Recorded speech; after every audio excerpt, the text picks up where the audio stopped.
Friends, എല്ലാവർക്കും നമസ്കാരം. ഇന്നത്തെ റെസിപ്പി ഒരു സിമ്പിൾ സാമ്പാറാണ്. മുരിങ്ങക്ക, തക്കാളി, വെണ്ടക്ക ചേർത്തുണ്ടാക്കുന്ന നല്ല എളുപ്പത്തിലുള്ള ഒരു സാമ്പാർ റെസിപ്പിയാണ്. വളരെ ടേസ്റ്റാണ്. എങ്ങനെയാണ് ചെയ്യുന്നതെന്ന് നോക്കാം. സാമ്പാർ റെഡിയാക്കാൻ ആദ്യം തന്നെ പരിപ്പൊന്ന് വേവിച്ച് വെക്കണം. കുക്കറിലേക്കാണ് പരിപ്പ് വേവിക്കുന്നത്. 3/4 കപ്പ് പരിപ്പ് എടുത്തിട്ടുണ്ട്. സാമ്പാർ പരിപ്പ് അല്ലെങ്കിൽ തുവരപ്പരിപ്പാണ്. ഈ ഒരു പരിപ്പ് നല്ലതുപോലെ കഴുകി വേണം വേവിച്ചെടുക്കാനായിട്ട്. നല്ലപോലെ കഴുകിയ പരിപ്പ് കുക്കറിലേക്ക് ചേർത്ത് കൊടുക്കാം. കുക്കറിലേക്ക് ഒരു 3/4 കപ്പ് പരിപ്പ് ചേർത്തപ്പോൾ ഞാൻ 1.5 കപ്പ് വെള്ളം ഒഴിച്ചു കൊടുക്കുന്നുണ്ട്. കുറച്ചധികം വെള്ളം ഒഴിച്ച് തന്നെ പരിപ്പ് വേവിക്കുക. എന്ന് വെച്ചാൽ ഒരുപാട് വേവിക്കരുത്. പരിപ്പൊന്ന് മുങ്ങിക്കിടക്കാൻ പാകത്തിന് വെള്ളം ഒഴിച്ചിട്ട് വേവിച്ചെടുക്കുക. ആവശ്യത്തിനുള്ള ഉപ്പ് ചേർത്ത് കൊടുക്കുക. 2-3 ചെറിയുള്ളി ചേർത്ത് കൊടുക്കുക. ചെറുതായിട്ടൊന്ന് കട്ട് ചെയ്തിട്ട് 2-3 ചെറിയുള്ളി ചേർത്ത് കൊടുക്കുക. ഈ ഒരു പരിപ്പ് 3 വിസിലൊക്കെ മതിയാവും. നല്ലതുപോലെ വെന്ത് കിട്ടും. സാമ്പാർ റെഡിയാക്കാനുള്ള പാത്രത്തിലേക്ക് ഒരു വലിയ നെല്ലിക്ക വലുപ്പത്തിലുള്ള പുളിയിലേക്ക് 1/2 കപ്പ് വെള്ളവും കൂടി ഒഴിച്ച് നന്നായി പിഴിഞ്ഞൊഴിച്ച് വെക്കാം. തീ ഓൺ ചെയ്തിട്ടില്ല ഈ സമയത്ത്. പുളി ആദ്യം നല്ലതുപോലെ കൈ കൊണ്ട് പിഴിഞ്ഞ് ഇതിലേക്ക് ഒഴിച്ച് വെക്കാം. അതിൻ്റെ കൂടെ തന്നെ ഒരു 1 കപ്പ് വെള്ളവും കൂടി ചേർത്ത് കൊടുക്കുന്നുണ്ട്. കഷ്ണം ഒന്ന് നമ്മൾ ഈ ഒരു പുളിവെള്ളത്തിലാണ് വേവിച്ചെടുക്കുന്നത്.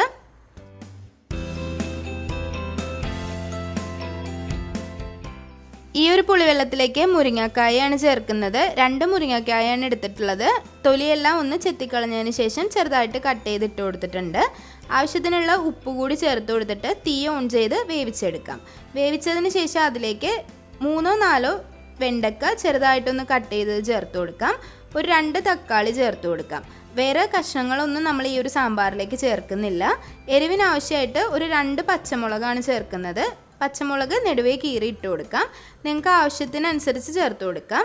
കുറച്ചുകൂടി വെള്ളം ചേർത്ത് കൊടുക്കാം. ഓൾറെഡി മുരിങ്ങക്കായ നന്നായി വെന്ത് വന്നിട്ടുണ്ട്. അതുകൊണ്ട് തന്നെ ചൂടുണ്ടാവും. ഈ വെണ്ടയ്ക്കും തക്കാളിക്കും ഒന്നും ഒരുപാട് വേവില്ല. ഒരു 2 മിനിറ്റ് ഒന്ന് വെന്ത് കിട്ടിയാൽ മതി. ഒന്ന് ചൂടായി വരുമ്പോൾ അതിലേക്ക് 1/2 ടീസ്പൂൺ മഞ്ഞൾപ്പൊടി, 1 ടീസ്പൂൺ മുളക് പൊടി, 1 ടീസ്പൂൺ മല്ലിപ്പൊടി, 1/2 ടീസ്പൂൺ കായപ്പൊടി അല്ലെങ്കിൽ ഒരു ചെറിയ കഷ്ണം കായം ഇടാവുന്നതാണ്. ഇതൊന്ന് നല്ലതുപോലെ മിക്സാക്കി കൊടുക്കുക. ഈ പൊടികളുടെ പച്ചമണം ഇത് നന്നായി തിളച്ച് വരുന്ന സമയത്ത് മാറിക്കിട്ടും. ഈ പുളിവെള്ളത്തിൽ കിടന്ന് ഈ ഒരു കഷ്ണങ്ങളും അതുപോലെ ആ ഒരു ചേർത്ത് കൊടുത്ത പൊടികളും നല്ലപോലെ പച്ചമണം എല്ലാം മാറി നല്ലൊരു ഫ്ലേവറായിട്ടാണ് വരുന്നത്. ഒരിക്കലും ഇതിനൊന്നും പച്ചമണം ഉണ്ടാവില്ല. കഷ്ണങ്ങളും അതുപോലെ ഈ പൊടികളും നല്ലപോലെ തിളപ്പിച്ചെടുക്കണം. നല്ലപോലെ തിളപ്പിച്ച് ഈ ഒരു പുളിവെള്ളത്തിലേക്കാണ് നമ്മൾ വേവിച്ച് വെച്ചിട്ടുള്ള പരിപ്പ് ചേർത്ത് കൊടുക്കുന്നത്. പരിപ്പ് വെന്ത് വന്ന സമയത്ത് ഇതിലെ വെള്ളം വളരെ കുറവായിരുന്നു. ഏകദേശം വറ്റിയിരിക്കുകയായിരുന്നു. നമ്മൾ 1.5 കപ്പ് വെള്ളം ഒഴിച്ചിട്ടും. ഇനി അതിലേക്ക് ഞാൻ 1 കപ്പ് വെള്ളം കൂടി ചേർത്തിട്ട് നന്നായിട്ടൊന്ന് മിക്സാക്കിയാണ് എടുത്തിട്ടുള്ളത്. ആ ഒരു പരിപ്പ് ഇതിലേക്ക് ചേർത്ത് കൊടുക്കാം. പരിപ്പ് ഉള്ളതുകൊണ്ട് തന്നെ ഇത് നന്നായിട്ട് കുറുകി വരും. കുറച്ചധികം വെള്ളത്തിൽ വെക്കുന്നത് നല്ലതായിരിക്കും. കാരണം ഇരിക്കും തോറും ഈ ഒരു സാമ്പാർ നല്ലതുപോലെ കുറുകി വരും.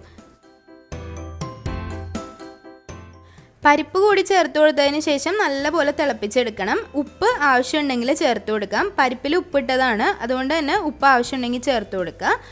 ഇനി ഇതിലേക്ക് ഒരു ചെറിയ കഷ്ണം ശർക്കര ഈ ഒരു സമയത്ത് ചേർത്ത് കൊടുക്കണം. വളരെ ചെറിയ കഷ്ണം മതി. ശർക്കരയ്ക്ക് പകരം ഒരു 1/2 ടീസ്പൂൺ പഞ്ചസാര ചേർത്ത് കൊടുത്താലും കുഴപ്പമൊന്നുമില്ല. ആ ഒരു ടേസ്റ്റ് ഒന്ന് ബാലൻസായി കിട്ടാനാണ്. ഒരിക്കലും മധുരം ഉണ്ടാവില്ല ഈ ഒരു സാമ്പാറിന്.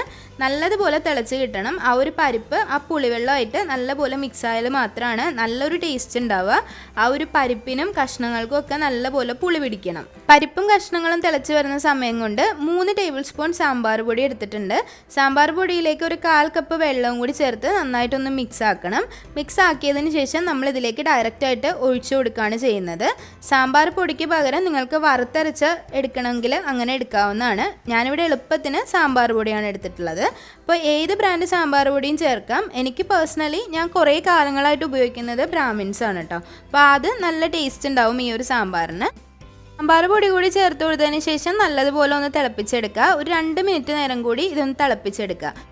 ചോറിനൊക്കെയാണ് നിങ്ങൾ എടുക്കുന്നതെങ്കിൽ ഇതിലേക്ക് കുറച്ചുകൂടി വെള്ളം ചേർക്കാവുന്നതാണ്. കാരണം പരിപ്പ് കൂടുതലുള്ളതുകൊണ്ട് തന്നെ ഇത് കുറുകി വരാൻ ചാൻസ് കൂടുതലാണ്. ഞാനിവിടെ ഒരു 1/2 കപ്പ് വെള്ളം കൂടി എക്സ്ട്രാ ചേർക്കുന്നുണ്ട്. നല്ലതുപോലെ ഒന്ന് തിളപ്പിച്ച് വരുമ്പോഴേക്കും ഇത് നന്നായിട്ടൊന്ന് കുറുകി വരും. അതുപോലെ ഇരിക്കും തോറും ഈ ഒരു സാമ്പാർ കുറുകും. അപ്പോൾ നിങ്ങൾക്ക് ഇരുന്ന് കഴിഞ്ഞിട്ട് കുറച്ചുകൂടി സാമ്പാറിന് ചാറ് വേണമെന്നുണ്ടെങ്കിൽ കുറച്ച് ചൂടുവെള്ളം കലക്കി ഒഴിച്ചാൽ മതിയാവും. ചൂടുവെള്ളം നല്ല ചൂടുള്ള വെള്ളം ചൂടാക്കിയതിന് ശേഷം ഇതിലേക്ക് ഒഴിച്ചിട്ട് ഒന്ന് ചൂടാക്കിയെടുത്താൽ മതി. അപ്പോഴേക്കും അതൊന്ന് നന്നായിട്ട് ലൂസായി കിട്ടിക്കോളും.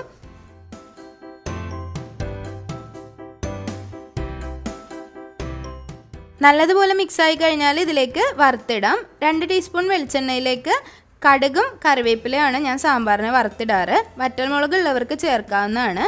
ഞാൻ പൊതുവേ വറ്റൽമുളകും ചെറിയുള്ളിയൊന്നും സാമ്പാറിൽ വറുത്തിടാറില്ല. അപ്പോൾ എല്ലാവരും ട്രൈ ചെയ്ത് നോക്കാം കേട്ടോ. നല്ല ഈസിയാണ്, നല്ല ടേസ്റ്റുള്ള സാമ്പാറാണ്. സദ്യക്കൊക്കെ കൂടി കഴിക്കാൻ നല്ല ടേസ്റ്റാണ്. നല്ലൊരു ട്രഡീഷണൽ ടേസ്റ്റുള്ള, നല്ല എളുപ്പത്തിൽ ഉണ്ടാക്കിയെടുക്കാൻ പറ്റുന്ന, ഒരുപാട് കഷ്ണങ്ങളൊന്നും ആവശ്യമില്ല, വളരെ കുറഞ്ഞ ഇൻഗ്രീഡിയൻസ് ആണ്. പക്ഷേ ഈ ഒരു സാമ്പാറിന് നല്ല രുചിയാണ്. ഒരു വട്ടമെങ്കിലും നിങ്ങൾ ട്രൈ ചെയ്ത് നോക്കണം. ട്രൈ ചെയ്ത് നോക്കിയിട്ട് അഭിപ്രായങ്ങളൊക്കെ കമൻറ്റ് ബോക്സിൽ അറിയിക്കുക. വീഡിയോ ഇഷ്ടമായാൽ ലൈക്ക് ചെയ്യുക, ഷെയർ ചെയ്യുക, സബ്സ്ക്രൈബ് ചെയ്യുക. ഇനിയും നല്ലൊരു റെസിപ്പി ആയിട്ട് വരുന്നതായിരിക്കും. അതുവരേക്കും താങ്ക് യു.